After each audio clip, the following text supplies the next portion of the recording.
Hola, buenos días. Dios les bendiga. ¿Cómo están todos? Espero que se encuentren todos bien. El día de hoy continuamos con nuestra enseñanza por medio de internet. Vamos a tratar un tema, eh, creo que interesante, pero también espero que con la ayuda de Dios nos dé luz para entender por qué hay gente que se estanca en situaciones en las cuales su vida empieza a cambiar. Se dan cuenta de que lo que se ha hecho lejos de Dios está mal en cuanto a decisiones en nuestra vida en general, pero muchas veces al empezar un trato de Dios hacia nuestra vida, lo que empieza a surgir es un sentimiento de culpabilidad, un sentimiento que se va a veces incrementando en la medida que nos ponemos a reflexionar sobre todo lo que hemos hecho y todo el daño que se ha causado por no haber considerado realmente a Dios en nuestra vida y por todas las decisiones egoístas que se han tomado a lo largo de los años. Pero vamos a tratar de entender primero que hay emociones que si no son llevadas realmente delante de Dios, y delante de Dios quiero decir el orar, el buscar muchas respuestas en la presencia de Dios, en la palabra, o buscar consejo. Eh, Muchas veces eso nos va arrinconando y nos quedamos solamente con ese punto, con la culpa, sin entender que a lo que vino Cristo es a pagar un precio, para que seamos verdaderamente libres, dice la palabra, pero muchas veces eso no se alcanza a comprender y hay mucha gente que se queda en la primera parte. Y vamos a ver dos casos de cómo ese tipo de culpabilidad nos lleva a una situación de verdad destructiva y que hay diferentes formas de manifestar cuando hay este tipo de sentimiento y muchas veces una de esas maneras es como encapsularnos, ¿verdad? Hacernos muy duros de corazón y tratar de fingir de que todo marcha bien y de que podemos salir adelante sin ningún tipo de ayuda de parte de Dios ni de nadie. Vamos a leer un concepto para poder entrar en el tema, ¿verdad? Yo creo que de alguna forma ya se ve en el título y es sobre el remordimiento. El remordimiento nos habla, ¿verdad?, del significado de un diccionario, que es una inquietud, un pesar interno que queda después de realizar lo que se considera una mala acción. Sentimiento de culpabilidad que tiene una persona por algo que ha hecho y que la intranquiliza. El remordimiento es un sentimiento que experimenta una persona cuando cree que no ha actuado de manera correcta. Se trata de una sensación de culpa o de un malestar que persiste después de una acción propia que se juzga como negativa o dañina. Vamos a leer de nuevo para tratar de comprender. Dice, es una inquietud, es un pesar interno que queda después de realizar lo que se considera una mala acción. Un sentimiento de culpabilidad que tiene una persona por algo que ha hecho y que la intranquiliza. El remordimiento es un sentimiento que experimenta una persona cuando cree que no ha actuado de manera correcta. Se trata de una sensación de culpa o de un malestar que persiste dentro de una acción propia que se juzga como negativa o dañina. Nuestra sociedad está llena de personas que intentan calmar ese tipo de sensaciones, de sentimientos, de culpabilidad por todo lo que se ha hecho mal, buscando ayudar al prójimo de alguna manera, en asociaciones civiles, dando caridad, haciendo algo que calme la conciencia.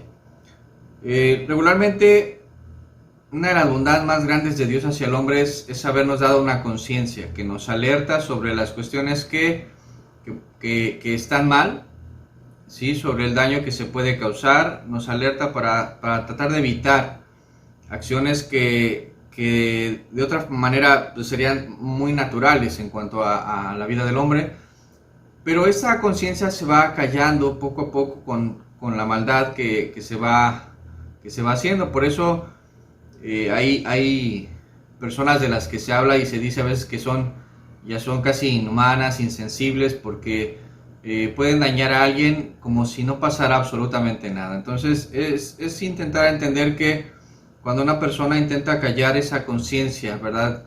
Es porque hay remordimientos que le aquejan y que le generan un sentimiento de culpabilidad. Esa es la parte que quisiera que pudiéramos comprender, de cómo cuando uno va entendiendo cosas y se da cuenta de los errores que ha cometido, algo que empieza a cargar es un sentimiento de culpabilidad por haberle fallado a los padres, por haberle fallado a la esposa, por haberle fallado a los hijos, por haberle fallado, ¿verdad? A quien sea, personas de estima en el trabajo, en la escuela o donde quiera que nos desenvolvamos como personas en esta sociedad. Cuando fallamos y sentimos que hicimos algo mal o que no logramos hacer algo de la manera correcta, nos empieza a embargar un sentimiento de culpa, una carga que viene sobre nosotros, y muchas veces es porque no se alcanza a entender realmente, y lo hemos platicado, de lo que realmente yo soy capaz de hacer y de lo que ya no puedo hacer, o sea, de mis limitaciones, y mucha gente intenta compararse con otros. O sea, este sentimiento surge de muchas formas a lo largo de nuestra vida, pero sobre todo cuando nosotros sabemos, que podemos hacer un bien, podemos hacer las cosas de verdad para bendecir, para ayudar, y no lo hacemos. Cuando sabemos que nuestra vida o nuestras decisiones pudieron haber sido diferentes y no lo hicimos de esa manera, ¿verdad? Nos embarga un sentimiento que nos hace llevar una lápida en la espalda, ¿verdad? Durante mucho tiempo, hasta que no la podemos realmente soltar a los pies de Cristo. O sea, muchas veces hay gente que toma terapia por años porque no es capaz de hablar de esas cuestiones, porque llegan a ser muy vergonzosas. Se vuelve una rueda de nieve, ¿verdad? Una bola de nieve que va creciendo y creciendo con el tiempo, porque para tratar de ocultar ese tipo de situaciones que nos han avergonzado, ¿verdad? Empezamos a generar una faceta errónea en nuestra vida, empezamos a ocultar realmente lo que hay en nuestra vida, ¿verdad? Nos empieza a avergonzar las situaciones que puede haber en nuestra vida, en nuestro pasado, y intentamos parchar sobre las cuestiones que hemos hecho mal. Y la verdad es que algo que hace el Señor es venir a mostrarnos, sí, lo que hemos hecho mal, pero con el fin de corregir, y de que al final de cuentas podamos entender que todo lo que hemos vivido va a ser una experiencia, sea bueno, sea malo, para poder bendecir a otros. Pero hasta que no soltamos esa culpa, no podemos ser verdaderamente libres. Vamos a tratar de entender cómo, al no soltar ese tipo de situaciones, al no reconocer, ¿verdad?, todo lo que se hace en la vida, lo que nos aqueja, lo que nos molesta, lo que nos imposibilita para poder vivir realmente en libertad, puede llevarnos a una situación destructiva, completamente destructiva. Vamos a leer un ejemplo para poder ir entendiendo un poquito más esto. En el libro de Génesis en el capítulo 4. Génesis 4. Dice la palabra: conoció Adán a su mujer Eva, la cual concibió y dio a luz a Caín.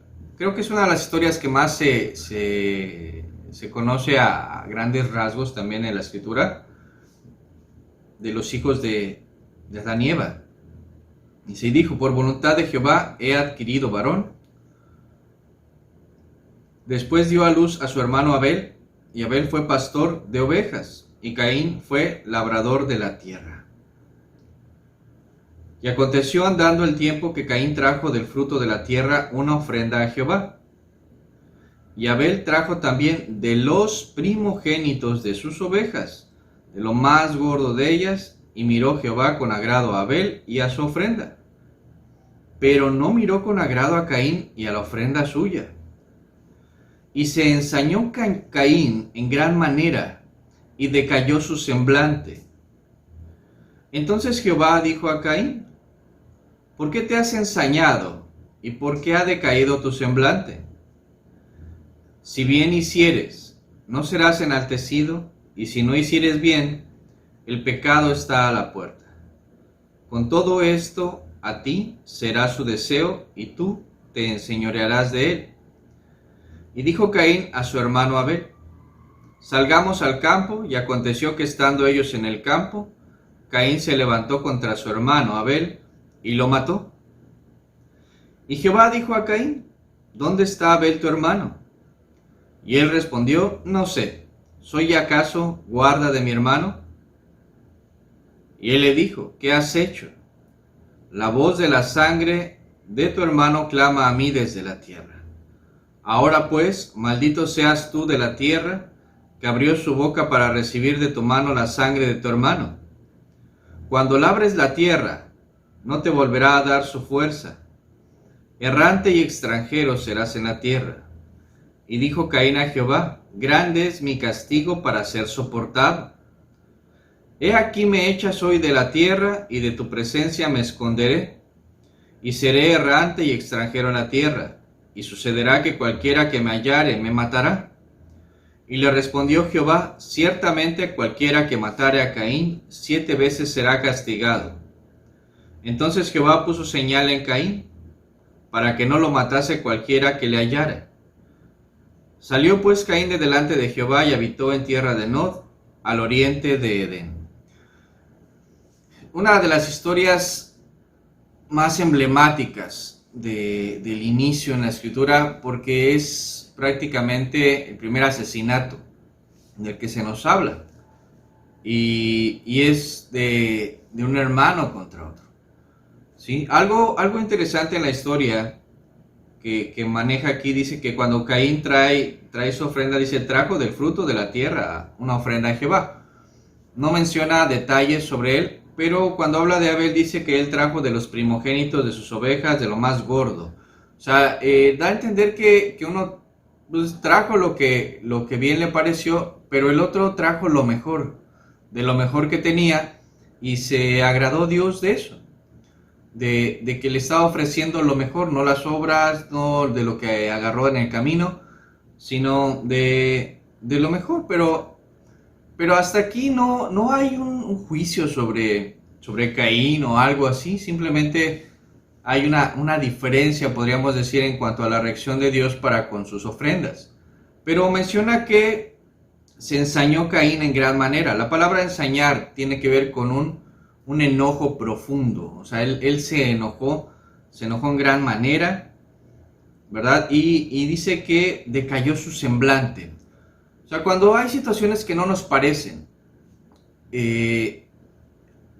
muchas veces empezamos a justificar el por qué a mí no, por qué lo quieren más a él, por qué el otro sí, por qué yo no. En vez de buscar, esforzarnos y darnos cuenta realmente de que no estamos haciendo las cosas bien, hay un sentimiento dentro de nosotros que muchas veces no es agradable al ver que posiblemente reconocen más a alguien porque está haciendo las cosas bien, ¿sí? Empieza a generarse sentimientos de envidia y muchas cuestiones en el corazón, pero en vez de darnos cuenta de que estamos actuando mal, de que no es la manera, ¿sí? Porque al final de cuentas, ¿quién le dijo a Abel que Dios era el soberano, verdad? ¿Quién le dijo a Caín? Sus padres, y sus padres hablaban con Dios. Y si vemos más adelante en esta historia, aquí mismo narra cómo Dios habló con Caín directamente. O sea, Dios no tenía un intermediario en ese tiempo. Dios hablaba directamente con ellos. Ellos conocían de Dios, ¿verdad? Conocían a Dios,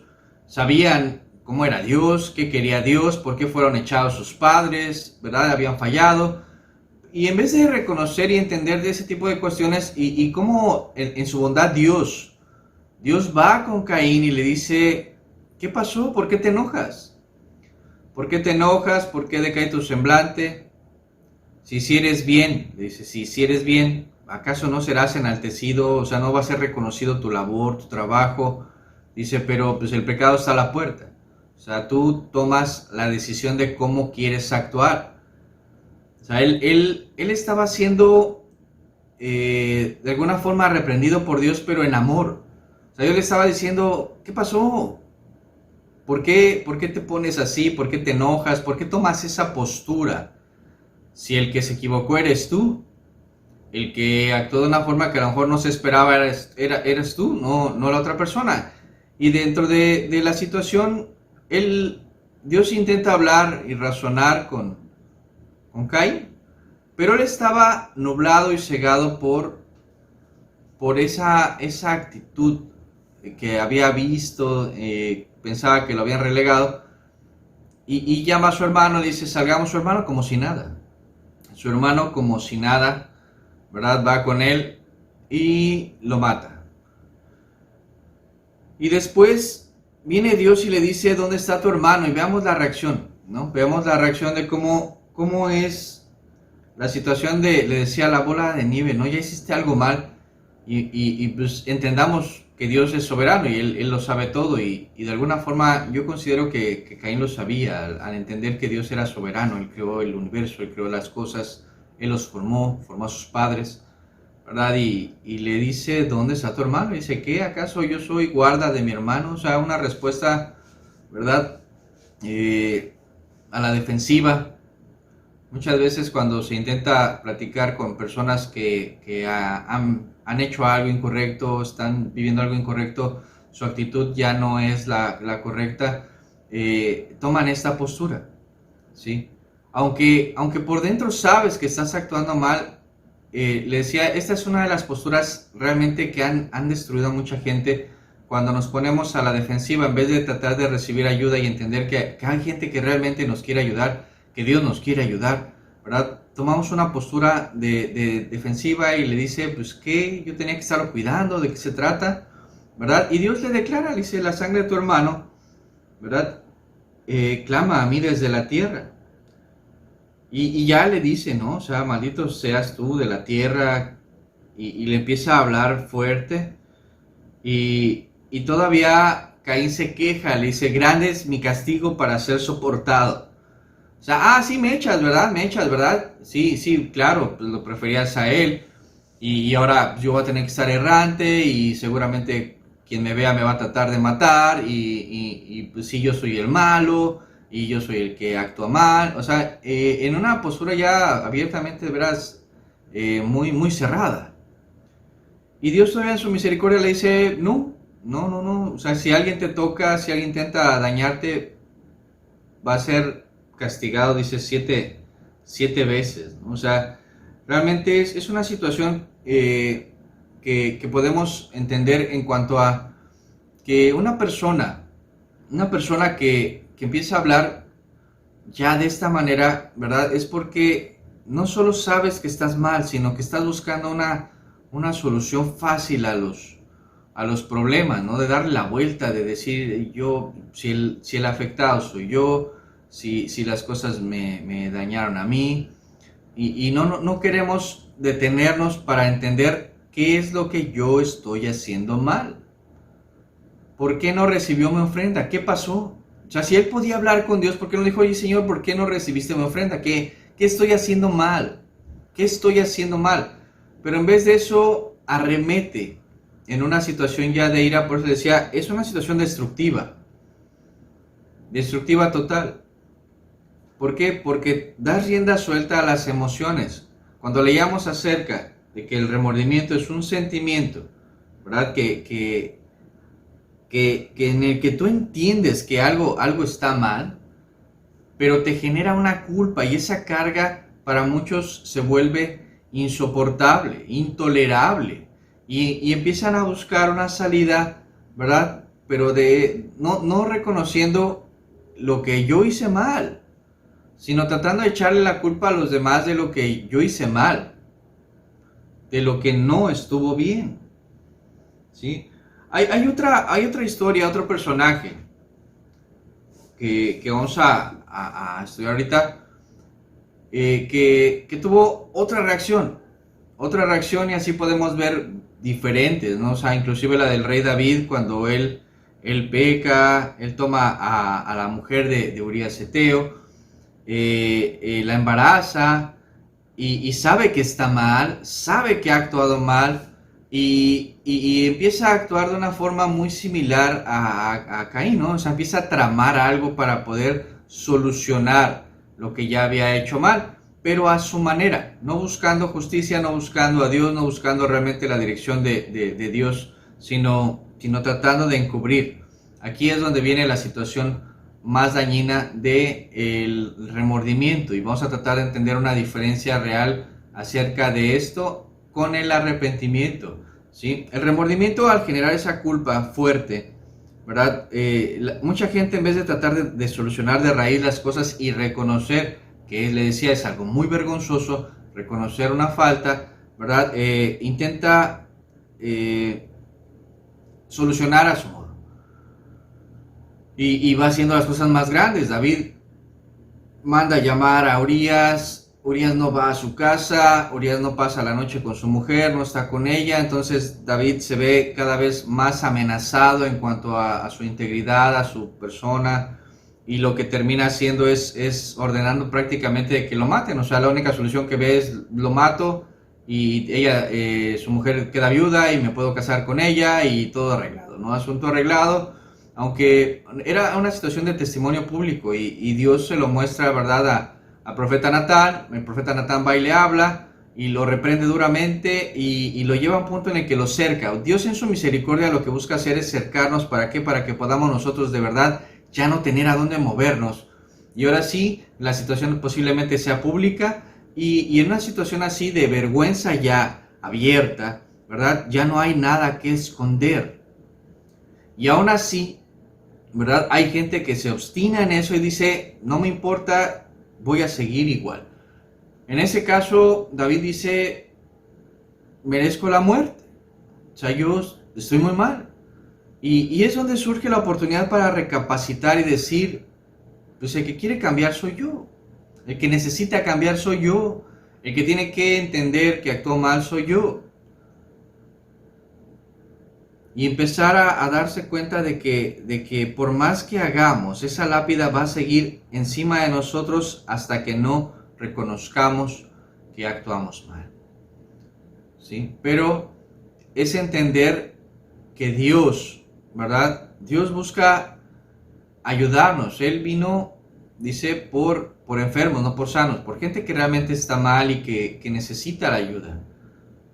Pero hay mucha gente que no quiere reconocer que necesita de la gracia, del favor de Dios, que necesita de su ayuda, de su misericordia, para poder ser libre. Libre, no estar escudándose en una imagen, ¿verdad?, en una faceta. Por eso viene la palabra hipocresía. La palabra hipocresía tiene que ver con actuar, ¿verdad? Con actuar, con tener una doble vida o tener dos facetas en nuestra vida, sino el buscar verdaderamente la libertad en Cristo, el reconocer que algo se hizo mal y poder buscar dónde, o sea, en qué parte. Hay veces que ya ni nos damos cuenta, hay veces que ya ni nos acordamos porque ya nos creemos, ¿verdad?, toda la historia que hemos hecho alrededor de nuestra maldad y ya no podemos o no queremos detenernos para poder buscar realmente dónde estuvo el error y poder corregir realmente de raíz y poder sacar todo eso y poder hallar realmente la libertad en Cristo, ¿sí? Y mucha gente a veces termina haciendo inclusive lo contrario, sigue con el sentimiento de culpa, a lo mejor no toma la postura que tomó con Caín, pero también puede tomar una faceta destructiva hacia sí mismo. Vamos a leerlo en Mateo 27, versículo 1, dice, venida la mañana, todos los principales sacerdotes y los ancianos del pueblo entraron en consejo contra Jesús para entregarle a muerte. Y le llevaron atado y le entregaron a Poncio Pilato, el gobernador. Entonces Judas, el que le había entregado, viendo que era condenado, devolvió arrepentido las 30 piezas de plata a los principales sacerdotes y a los ancianos, diciendo, yo he pecado entregando sangre inocente. Mas ellos dijeron, ¿qué nos importa a nosotros? allá tú. Y arrojando las piezas de plata en el templo, salió y fue y se ahorcó. Venida la mañana, todos los principales sacerdotes y los ancianos del pueblo entraron en consejo contra Jesús para entregarle a muerte. Y le llevaron atado. Y le entregaron a Poncio Pilato, el gobernador. Entonces Judas, el que le había entregado, viendo que era condenado, devolvió arrepentido las 30 piezas de plata a los principales sacerdotes y a los ancianos, diciendo: yo he pecado entregando sangre inocente. Mas ellos dijeron: ¿qué nos importa a nosotros? Allá tú. Y arrojando las piezas de plata en el templo, salió y fue y se ahorcó. Un personaje que estuvo con Jesús, que caminó con Jesús, que vio los milagros de Jesús, vio la misericordia de Jesús, vio el amor de Jesús, vio el perdón de Jesús. Él conoció todas las facetas del maestro, pero no entendía realmente el propósito de lo que él había venido a hacer. Y por eso lo entrega. Y dice que inclusive en uno de los evangelios que Satanás entró en él, ¿verdad? Y se nubló su mente, su vida, su alma, sus pensamientos. Solo quería entregar al maestro. Recibe las piezas de plata. Y cuando ya estaba todo organizado para que lo entregaran, él reacciona. Y dice que arrepentido va y les devuelve esas piezas de plata. Y dice: yo he pecado, reconoce. Pero aquí viene una parte importante. Él parece que avanza y reconoce la situación y sabe que ha hecho algo muy grave, pero no, como si no lograra entender todavía a quién había entregado. Nada más dice: entregué a una persona inocente. Pero no, pareciera que no alcanza a comprender la magnitud de entregué al Mesías y de que de alguna forma pues, era necesario, pero ahí se queda. Y viene esa carga, esa culpabilidad que lo agobia, ¿verdad? Que lo aplasta. Y dice que él arrojando las piezas ya no piensa en el dinero, ya no piensa en nada, se bloquea. Pero es tanta la culpa que va y se ahorca, se cuelga, ¿verdad? Él corta su vida sin alcanzar a ver si había esperanza para su alma, si él podía ser perdonado, porque vemos de alguna forma la contraparte con Pedro. Con Pedro, que niega al maestro, ¿verdad? 3 veces, que inclusive dice que cuando le reconocen que él era de los que andaba con el maestro, porque dice: tú hablas como ellos, él empieza a hablar de una forma diferente, intentando desasociarse por completo de Jesús, y no sé, habrá dicho palabras posiblemente muy fuertes o algo para tratar de decir: no, mujer, yo no estoy con ellos. Él lo niega, pero él aparte lo ve, porque dice que cuando canta el gallo, ¿verdad? Y él se acuerda. Él voltea a ver al maestro, y en uno de los evangelios dice que el maestro lo voltea a ver, y él se va también muy arrepentido a llorar de verdad, con una aflicción en su alma. Pero la reacción es diferente. Judas va y se ahorca, como muchos hacen, como muchos cuando tropiezan, cuando pecan, cuando fallan, cuando hacen algo que está mal, ¿verdad? Van y lo que hacen es entregarse más al pecado, más al mundo, y olvidándose por completo del maestro, olvidándose por completo de lo que el Señor vino a hacer por sus almas, olvidándose de la compasión del maestro, olvidándose de todo lo que el Señor les había mostrado en su tiempo, ¿verdad? Mucha gente va y se entrega al mundo, va y se ahorca, literalmente su alma la entrega al mundo, ¿verdad? Y dejan de ver todo lo que el maestro hizo por ellos, las promesas que hay en la Escritura. Todo eso lo olvidan, ¿verdad? Se nubla su mente y van y se entregan a muchas maldades. En vez de hacer lo que Pedro de alguna forma nos muestra en la Escritura que hace. Él regresa con los discípulos, sí, posiblemente se le caía la cara de vergüenza, pero él sabía que no había otra forma de arreglar las cosas. Y cuando el maestro resucita, ¿verdad? Y las mujeres vienen y les dicen que el maestro había resucitado, el primero que sale corriendo al encuentro de Jesús, que esperaríamos que fuera el último porque estaría muy avergonzado, el primero que quiere verlo es Él. Porque esa debería de ser la reacción, el acudir a Él, el ir a Él y decirle, aquí estoy, lo que tú me digas, lo que quieras que pase. Que esa es la gran diferencia entre el remordimiento, que es un sentimiento con el que sigues cargando la culpa, ¿verdad? Y no la sueltas, y no la sueltas. Hay mucha gente que dice, hermano, soy muy malo, hermano, soy muy malo, hermano, soy muy malo, es que usted no sabe, soy bien malo. Y sí, o sea, a lo mejor sí eres bien malo, ¿verdad? Pero por ti vino Cristo. El problema es que mucha gente pareciera que justifica esa situación para decir, ojalá no me vean tan malo. Ojalá no me vean tan malo y ojalá no tenga que restituir o arreglar todo lo que he hecho mal, porque es mucha maldad, ¿verdad? Y es donde viene esa carga que no quiere soltar la persona. ¿Por qué? Porque la Biblia dice que echemos toda nuestra ansiedad en Cristo.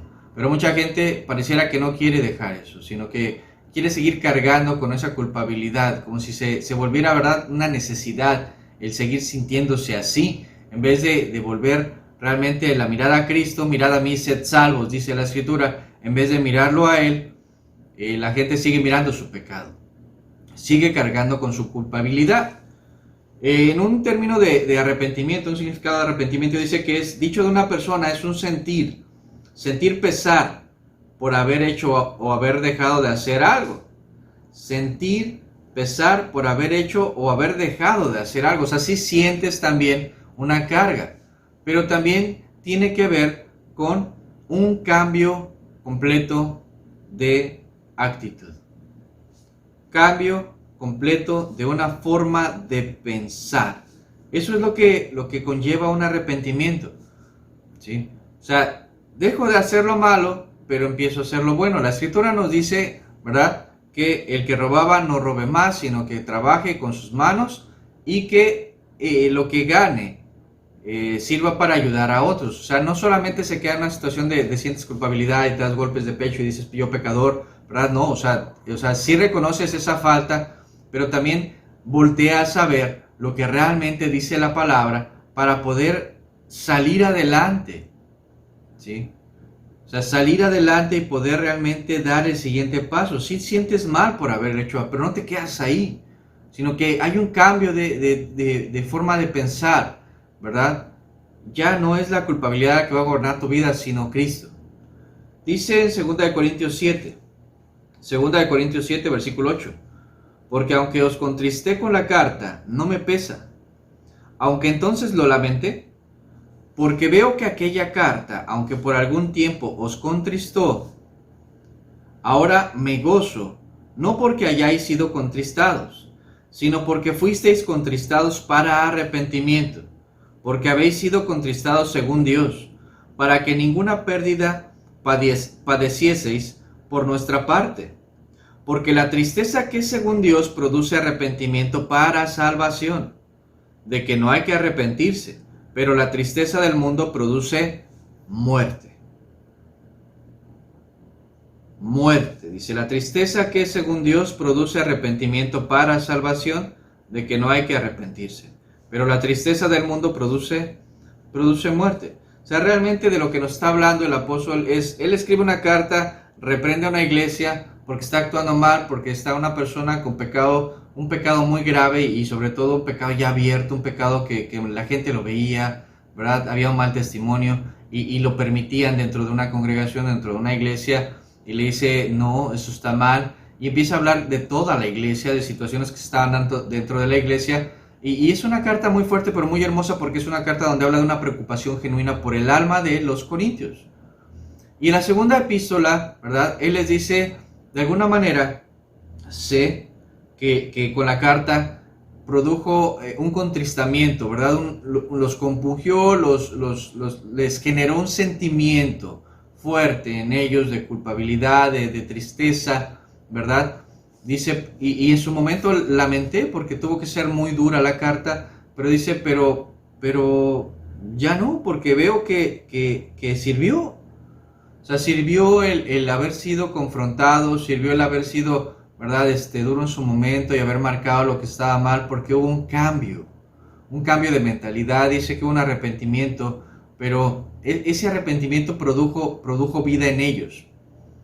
Produjo vida, dice que esa tristeza que es según Dios, produce arrepentimiento para salvación, para que ellos, ¿verdad?, pudieran arreglar su situación y su vida. ¿Para qué? Para caminar con Dios.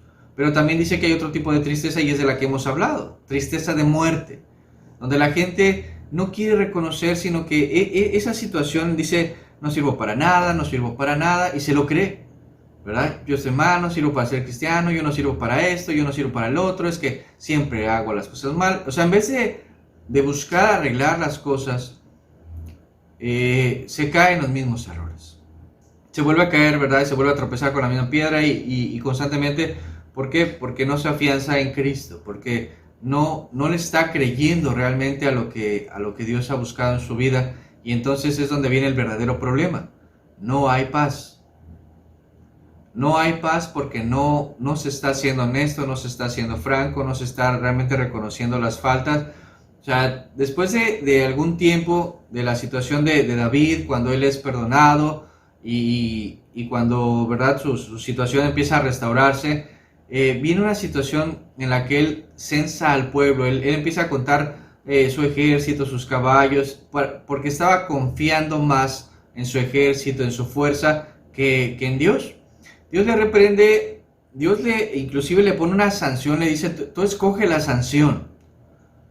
Y escoge mal, obviamente, y empieza a haber mortandad, pero eso es por una mala decisión. O sea, la decisión era el castigo sobre ti, sobre tu familia o sobre el pueblo. Y dice, ay, no, pues que caiga sobre el pueblo, ¿no? Y pues la verdad es que es muy terrible, porque el mismo David de repente dice, pues el de la culpa soy yo, no ellos. Perdón, Señor, parece que le dice otra vez. Si el de la culpa soy yo. Y le manda con ciertas instrucciones, inclusive para que levante un altar y que compre cierta tierra. Y inclusive le decía a la persona de la tierra, le dice, te la regalo. Y le dice, no, te la voy a pagar. Ya he cometido suficientes errores. Ya no quiero fallar. O sea, esto no es una cuestión de personajes, de que si eres muy importante no vas a fallar, o si eres una persona con mucho conocimiento te vuelves infalible. No. Si no somos humildes delante de Dios, no vamos a avanzar. Si no reconocemos realmente lo que Dios quiere que cambiemos, si no reconocemos que hemos fallado, si no reconocemos que las cosas no están saliendo bien, si no reconocemos realmente que algo anda mal, y nos humillamos y nos sometemos a Dios y le preguntamos a Él, Señor, ¿qué está pasando? ¿Por qué esto está saliendo mal? Entonces, no se va a arreglar nada, porque vamos a seguir nosotros, ¿verdad?, con nuestros propios juicios y razonamientos en tratar de solucionar algo que ya hicimos mal. No te fíes de tu propia prudencia, mas fíate de Jehová de todo tu corazón, dice la Escritura. No es como nosotros creemos o pensamos, sino es buscar la voluntad de Dios realmente. En Marcos 1:14 dice la palabra: después que Juan fue encarcelado, Jesús vino a Galilea predicando el evangelio del reino de Dios, diciendo, el tiempo se ha cumplido y el reino de Dios se ha acercado. Arrepentíos y creed en el evangelio. Después que Juan fue encarcelado, Jesús vino a Galilea predicando el evangelio del reino de Dios, diciendo, el tiempo se ha cumplido y el reino de Dios se ha acercado, arrepentíos y creed en el evangelio. O sea, no solo es el arrepentimiento, el sentir que está mal, sino el creer en lo que Él vino a hacer. Buenas nuevas, el evangelio significa buenas nuevas. Buenas nuevas. Creo que una de las frases más hermosas las dice el ángel cuando se encuentra con los pastores. Nace Jesús y esos pastores ven cómo se acercan los ángeles, cómo cantan y dice, paz a los hombres de buena voluntad. Paz a los hombres de buena voluntad. Esa era la forma de anunciar a Cristo. Paz a los hombres. Ha nacido un Salvador. Y ese Salvador sigue vivo. está a la diestra del Padre. Murió por nosotros. ¿Para qué? Para que no carguemos con la culpa. La culpa ya la cargó Él en la cruz. En el libro de Hechos, capítulo 3, versículo 14, dice la palabra: mas vosotros negasteis al santo y al justo, y pedisteis que se os diese un homicida, y matasteis al autor de la vida, a quien Dios ha resucitado de los muertos, de lo cual nosotros somos testigos, y por la fe en su nombre, a este que vosotros veis y conocéis, le ha confirmado su nombre. Y la fe que es por él ha dado a esta completa sanidad en presencia de todos vosotros. Mas ahora, hermanos, sé que por ignorancia lo habéis hecho, como también vuestros gobernantes, pero Dios ha cumplido así lo que había antes anunciado por boca de todos sus profetas, que su Cristo había de padecer. Así que arrepentíos y convertíos, para que sean borrados vuestros pecados, para que vengan de la presencia del Señor tiempos de paz, tiempos de refrigerio. Estaba sucediendo una situación muy hermosa, un milagro, pero la gente no alcanzaba a comprender. O sea, habían crucificado a Cristo.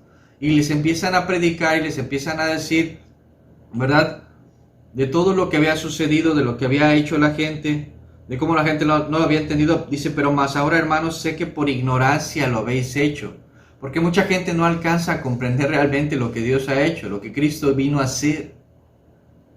Dice, pero Dios así ha cumplido lo que ya había sido anunciado por medio de los profetas, que Cristo había de ser crucificado, de ser, ¿verdad?, dado en muerte, y su sangre derramada para que fueran perdonados nuestros pecados, y la culpa la cargara Él, no la cargáramos nosotros constantemente por medio de los remordimientos, ¿verdad?, y de esa situación que no queremos soltar.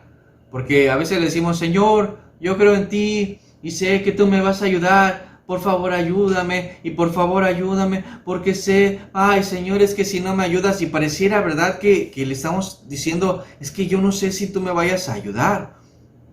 Muchas oraciones se vuelven de verdad muy tristes. ¿Por qué?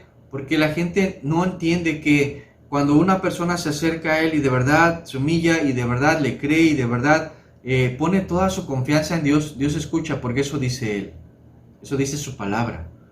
Y a veces es, yo no sé si me escucha, Señor. O sea, si le decimos algo así, para empezar, estamos actuando mal, porque ni siquiera tengo fe de que Él me esté escuchando. O sea, en la parte final, cuando hablan aquí en el libro de Hechos, dice, así que arrepentidos y convertidos. La palabra convertidos es vuelve a Él, vuelve. ¿Sí? O sea, arrepiéntete, pero vuelve a Él. O sea, no te quedes en la parte solamente de me siento mal, es que he hecho mucho mal, hermano. Escuche, si usted sabiera, o sea, a lo mejor yo no lo sé y mucha gente no lo sabrá. Y es más, a lo mejor tú ni te acuerdas de muchas cosas que Dios te va a recordar, si realmente estás dispuesto a buscar, ¿verdad?, la presencia de Dios, y que Dios te muestre realmente lo que hay en tu vida. ¿Sí? Vuelve a Él. No solo te quedes en la parte del arrepentimiento, vuelve a Él. No te quedes con remordimientos en tu alma, vuelve a Él. Vuelve a Él. No te quedes con la culpa, porque la culpa ya la pagó Él. Vuelve a Él, para que sean borrados vuestros pecados, y venga de la presencia del Señor tiempo de paz, tiempos de refrigerio, tiempos en los que ya no hay culpa.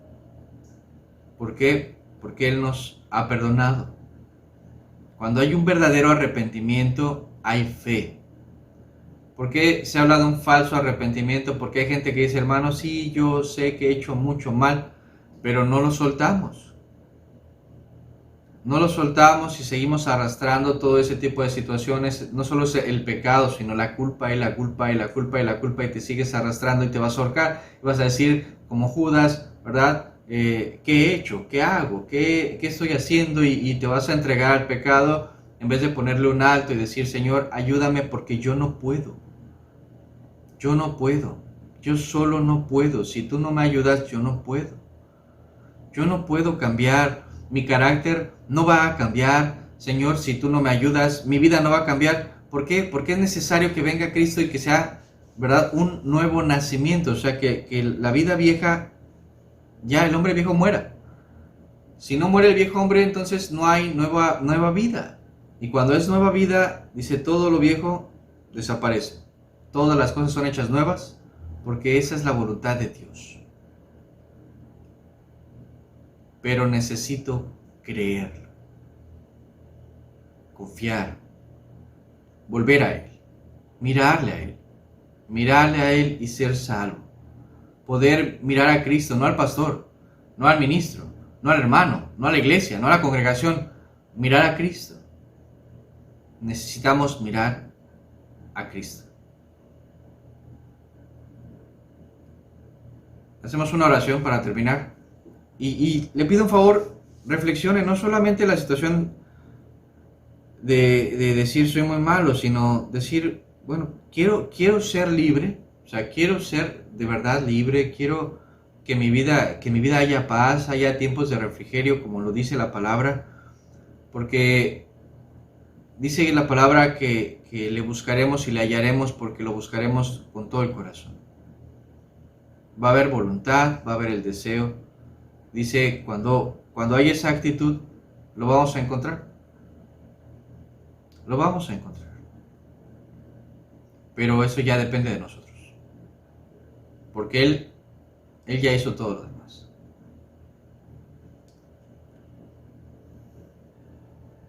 Padre, muchas gracias por tu amor y por tu gracia, Señor. Muchas gracias porque tú has venido a quitar esa culpabilidad. Tú has venido a pagar por todo. Que en tu misericordia lo entendamos, Señor. Vivimos tiempos malos, Señor. Tiempos de mucho engaño, tiempos de mucha hipocresía, tiempos de mucha falsedad. Y de verdad queremos de tu ayuda, Señor. Necesitamos de tu ayuda, constantemente. Que las mentes nubladas, Señor, se puedan aclarar por medio de tu gracia, por medio de tu Espíritu, para que pueda haber de verdad libertad, Señor, y una claridad para saber hacia dónde ir, acudir a ti, Señor. Te lo pedimos en el nombre de Jesús. Amén. Pues que pase una bonita tarde. De verdad que son tiempos malos los que vivimos y necesitamos cuidarnos, buscar a Dios y de verdad estar apoyándonos, salir adelante. Hay muchas dificultades, pero Dios está vivo. Dios es real y es todopoderoso. Pues que el Señor le bendiga. Saludos, familia. Hasta luego.